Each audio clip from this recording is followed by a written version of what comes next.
Welcome to Watch Mojo. And today, we'll be discussing films whose severe content caused them to be banned from screening within a certain country. Gonna sacrifice a woman just for you. Like the idea? The only thing I'd really like, is to meet you face to face. A Clockwork Orange. And I pitied right at once what to do.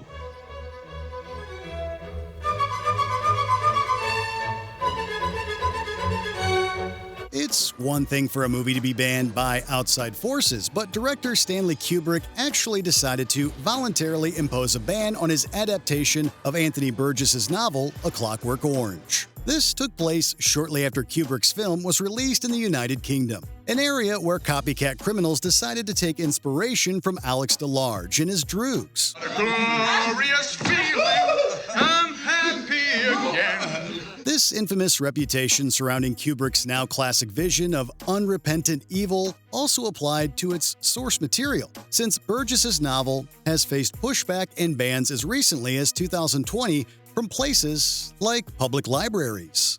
You needn't take it any further, son. You've proved to me that all this ultra-violence and killing is wrong. Caligula.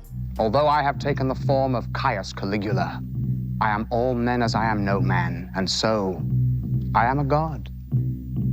It's one of those films that, depending upon who you ask, is either a masterpiece of transgressive cinema or a slice of sleazy adult cinema clad in historical fringe. We're speaking of Caligula, an erotic epic that featured enough behind-the-scenes drama during its production to make it a legend. Crawl! Crawl! Crawl! I hate them! While its subsequent release in cinemas codified that infamous reputation, director Tinto Brass, screenwriter Gore Vidal, and Penthouse magazine publisher Bob Guccione famously clashed over the tone and execution of Caligula, while prints of the film were confiscated in countries like Italy almost immediately after its release. This was despite the presence of legends like Helen Mirren, Peter O'Toole, and Malcolm McDowell in the cast. Marquee names credited alongside adult performers for this WTF sex-focused bacchanalia. Password. Scrotum. So be it. The Last House on the Left. And if she doesn't do exactly what I tell her to, I want you to cut her, friend. Wow! The video nasty era refers to a period of moral panic that morbidly captivated the imaginations of parents and legislators across the United Kingdom. Institutions that famously decided not only to ban the sadist videos, but also to prosecute distributors and even regular shop owners who decided to carry movies like 1972's The Last House on the Left. And I want you to put it in your mouth. And I want you to blow your brains out. No! Blow your brains out! This undeniably gritty and greasy exploitation film from director Wes Craven was refused a film certification in Britain and would later see its VHS release pulled from shelves. Other countries also decided to ban Craven's film in response to the realistically depicted violence perpetrated against its two female leads, Sandra Peabody and Lucy Grantham. You guys gotta be crazy, man. If you're not careful, you're gonna kill some. Make it with each other, man. That's a good idea. Black Sunday. But before putting them to death, human justice anticipated divine judgment by burning into the flesh of those damned ones the brand of Satan. Isn't it interesting how some movies that are lauded now for either their technical skill or formative creative choices faced censorship and pushback during their initial release?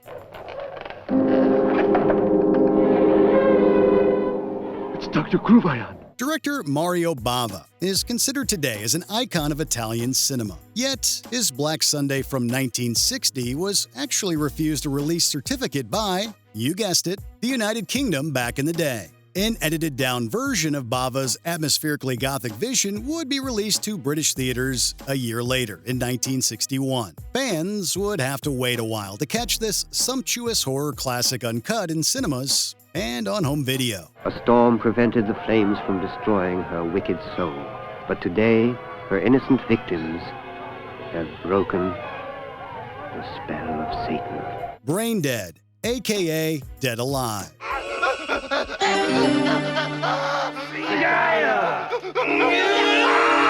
Sometimes we can sort of understand the justification behind how films like Peter Jackson's Brain Dead, aka Dead Alive, faced severe censorship and theater bannings back in the day. This is a film that wallows, often literally in the red stuff, despite being a black comedy at its core. Party's over.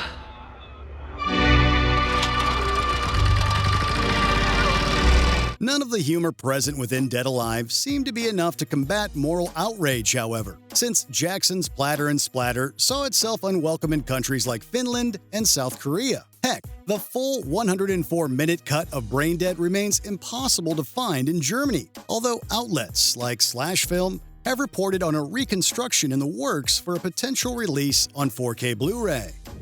Dad and that blonde woman, you got them together and you killed them, didn't you? How dare you speak to me like that? Didn't you? Saw 3D. Do something! Are you both strong enough to walk away from what is destroying you? Or will you fight one more time for the heart that binds? We may think we live in a world where basically everything is available for streaming or home video at any given moment, but that's not exactly true. 2010 wasn't that long ago after all, and it was back then where the seventh Saw film, Saw 3D, was briefly banned in Germany.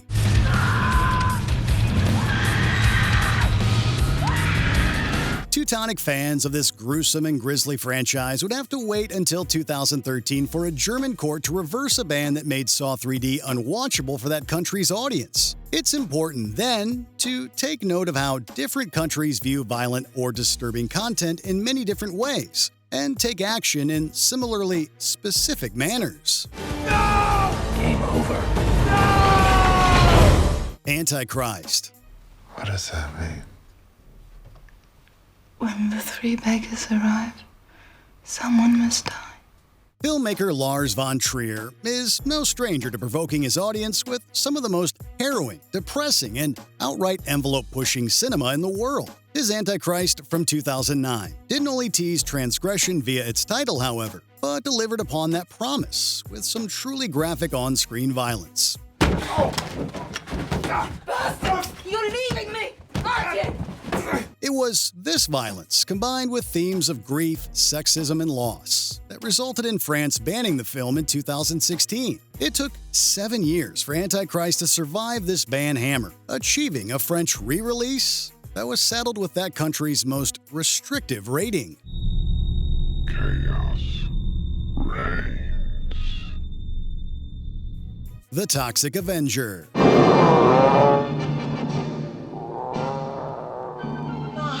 Melvin. He must have finally reached puberty.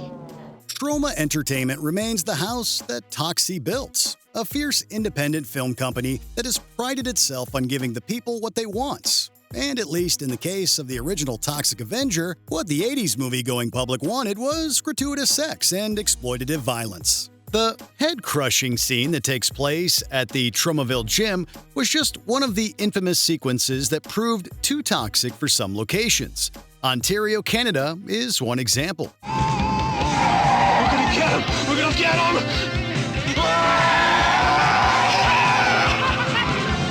Elsewhere, countries like Germany and Singapore also showcased edited-down versions of Toxie's chemical-fueled rampages against all of Tromaville's weirdest and most depraved villains. Murder!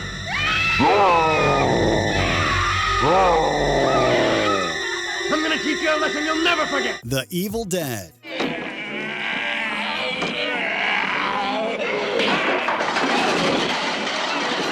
Horror fans love The Evil Dead. They also love its star Bruce Campbell, an actor whose knack for hammy comedy is as broad as his famous chin. Yet it's easy to forget just how rugged and extreme Sam Raimi's original film was back in 1981, and how The Evil Dead found itself edited and banned right from the start.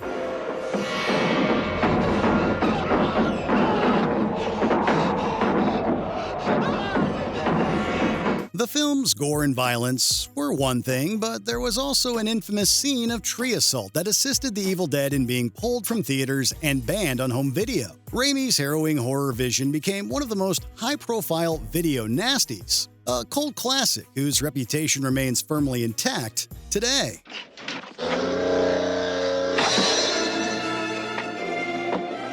Henry, Portrait of a Serial Killer.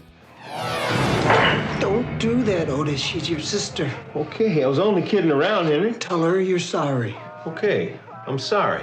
It's one thing for exaggerated or fanciful horror movies to face the banhammer from pearl-clutching members of outmoded ratings boards. It's another entirely for a film like Henry, Portrait of a Serial Killer to strike a real nerve with even the most battle-hardened cinephiles. That's because director John McNaughton and crew crafted a dingy and realistic depiction of death, a ripped-from-the-headlines tale of amoral evil that felt like anything but fantasy. What do you mean? It's either you or them, one way or the other. McNaughton's 1980s lensed film wasn't even released to most cinemas until 1990, and even then, its unrated status reflected the MPAA's original levy of X to the film. Henry also made the Video Nasty list in Britain, further adding to its infamous legacy. You guys need any help? Otis, do you need some help, or can you do it yourself? The Devils. Written and directed by Ken Russell, The Devils is an enormously controversial fictionalized film about the historical French priest Urbain Grandier. But the devil has spoken, and to doubt his word is sacrilege. Grandier was executed in the 17th century due to accusations of witchcraft. The Devils is filled with explicit violence, including scenes of self-harm and Christ being nailed to the cross. This, combined with the movie's overt and offensive sexual imagery, riled censors around the world. Why don't you offer up your pain to God? You live by your senses. Obviously, you can die by them. The Devils was heavily edited and rated X in the US and UK. It was also outright banned in Finland. People in the latter country weren't able to see the movie until 2001, 3 decades after its release. If they are not driven out, your devils might, by their infernal arts, prevent the torture from being as excruciating as it should be. And then you would never confess, and your soul would be damned for eternity. The Texas Chain Saw Massacre. By today's standards, the Texas Chain Saw Massacre is arguably tame. The events of that day were to lead to the discovery of one of the most bizarre crimes in the annals of American history, the Texas Chain Saw Massacre. A good chunk of the violence is committed off-screen, and the film isn't all that gory, all things considered. This was an intentional creative decision, as director Tobe Hooper wanted a PG rating. That didn't come close to happening. The MPAA initially bypassed the R rating and went straight to X, the 70s equivalent of NC-17. I'll do anything you want. The movie faced an even worse reaction in other countries. Canadian theaters in Ottawa were threatened by authorities for showing it, and the BBFC banned it in Britain for a time. This was one of many locations to outlaw the film, joining the likes of Brazil, Ireland, France, and Sweden, to name a few. You just shut up. Remember, you're just a cook, and me and him will handle this. Get on with it. I won't have this. Maniac. A cult classic of the slasher genre, Maniac follows a serial killer named Frank Zito, who targets women. I told you not to go out tonight, didn't I? Every time you go out, this kind of thing happens. The movie initially received poor reviews and was heavily criticized for its violence. Indeed, the killings in Maniac are shown in explicit and graphic detail, which doesn't always make for comfortable viewing. To me, things change. People die. But in a painting or a picture, they're yours forever. The film came out without a rating in the United States, and the BBFC refused to pass it in the UK. This resulted in a de facto ban, and its release was prohibited for over 20 years. It was finally passed in 2002 with edits, but it didn't see a full, uncensored release in the country until 2022. I won't ever let them take you away from me. Hostel Part 2. The first Hostel was gross enough, but like many sequels, Part 2 ramped up everything that made the movie so successful. To the next level. To the next level. Now wait, isn't it bad luck to toast with water? Yeah. Bad luck for whoever meets us today. In this case, that meant turning the violence from extreme and disgusting to borderline unbearable. It was even labeled sadistic by the MPAA when they slapped it with an R rating. Some countries weren't so lenient. You don't get it. These people are tied into everyone. Somebody starts asking questions, they're going to come after me, and they're going to find me. The movie was banned in New Zealand as the necessary edits to eliminate the problematic content weren't made. It was also heavily censored in Germany. The so-called extended version has been outlawed in the country, and the film's distribution has been made illegal. Any idea what you're going to do in there? You don't even want to know. I Spit on Your Grave. Roger Ebert famously dubbed this movie a vile bag of garbage, and many censorship boards would agree with him. I Spit on Your Grave is an exploitative revenge film in which Jennifer Hills hunts and kills those who've hurt her. To this day, the movie is extremely hard to stomach, with lengthy scenes of overt sexual violence. In fact, the producer tried making the movie as revolting as possible. I got a family, a nice-looking wife, 2 beautiful kids, and you don't care? No guilty conscience? Once it was rated R by the MPAA, more disturbing content was added, warranting an X. Many European countries argued against the content of the movie and prohibited its release in theaters. In fact, it remains banned in Ireland as of 2022. Don't miss your chance, Matthew. Do it, Matthew. Come on, this is your chance. You'll never regret it. Don't blow it. Cannibal Holocaust. There are notorious movies, and then there's Cannibal Holocaust. 4 youngsters who never came back. But let's have a look at them at the beginning of their incredible adventure. Much ink has been spilled regarding this movie's reputation and its place in film history. An early found footage film, it follows a small group of filmmakers who go missing in the Amazon rainforest. Look, I know this is not going to be a picnic. Believe me, this is not my first trip into the bush. The violence is so detailed and graphic that some people thought it was real, and the movie's director was charged with homicide. Evidence eventually exonerated him. It's also filled with real animal mistreatments. The controversy snowballed, resulting in widespread bans around the world. The prohibitions reached all corners of the map, including, but certainly not limited to, New Zealand. I wonder who the real cannibals are. The Human Centipede 2. Full sequence. Society has arguably become more accepting of movie violence throughout the years. I'm sorry. I'm going to have to go. There's nothing to worry about. I'm sure it's just a passing phase. What passes as mainstream horror today would struggle to be accepted just a few decades ago. The Human Centipede 2, full sequence, is a rare exception because it's just that graphic. This infamous film was met with backlash for its horrifying visuals and sick story. I was really drawn to the film because of the medical aspect of it. If you were a surgeon, you could actually perform that surgery. It's just so scary. It was initially banned by the BBFC, who even argued that it was an obscene film that might defy a national act of parliament. It was eventually passed following some significant edits. A similar series of events occurred in Australia, and the movie was essentially outlawed in New Zealand. It was never released at theaters, and even the DVD is banned there. This music is driving me crazy. I can't stand this anymore. Pink Flamingos. John Waters is one of the most popular cult filmmakers of all time, and Pink Flamingos may be his masterpiece. Watch, as Divine proves that not only is she the filthiest person in the world, she is also the filthiest actress in the world. But the Midnight Movie certainly isn't for everyone. The entire film calls itself an exercise in poor taste, with drag queen Divine playing the so-called filthiest person alive. This beautiful mobile home you see before you is the current hideout of the notorious beauty Divine, the filthiest person alive. The MPAA gave the movie an NC-17 rating in 1997, citing a wide range of perversions, which is an apt description. The ending alone, which involves dog feces, is definitely not for the faint of heart. Perhaps not surprisingly, the movie garnered quite the reputation and was banned in multiple countries, including Switzerland, parts of Norway, and Australia. Hello, Grandma. sucks, but I liked it. Well, it was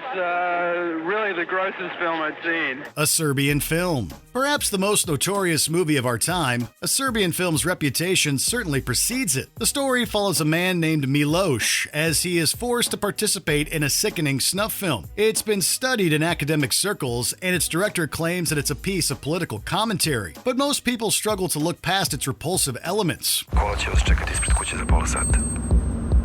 Miloše, treba samo da uđete u njih i putujete ka ostvarenju vaših snova I mojih ličnih profesionalnih fantazija. Filled to the brim with inappropriate elements, A Serbian Film has been repeatedly challenged by film censorship boards. Numerous places, including but not limited to Spain and New Zealand, have banned the film since its release in 2010. Pa ne znam na šta potpisujem, ne znam šta snimam. I ne treba da znaš. Da znaš, ne bi bio tako dobar.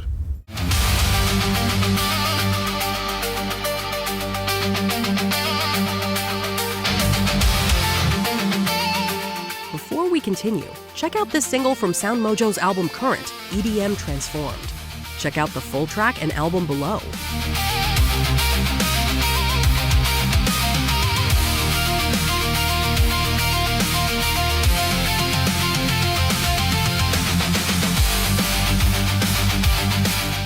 Salò, or the 120 Days of Sodom. For many, Salò, or the 120 Days of Sodom, exists as the ultimate intersection between art and tasteless perversion. Now it'll take an hour till I can overcome that disgusting image and get excited. The film explores many intense themes and takes cues from some classic works of art. Even its filmmaking is generally well regarded, and some consider it a classic piece of cinema. But others can't ignore the depravity at the center of the movie, with the story revolving around the mistreatment of teenagers at the hands of libertines. Listen, you insignificant, wretched nothings. You are here solely for our pleasure. Expect none of the kindness you knew in the outside world, like liberty or the ridiculous idea of showing pity to others. A slew of countries took umbrage with the content and banned it from theaters, including the United Kingdom, Australia, and New Zealand. Even today, Salò, or the 120 Days of Sodom, makes for a supremely challenging watch. The purpose of these stories is to inflame the imagination, and any form of lust will be permitted. Have you ever walked out of a movie? Let us know in the comments.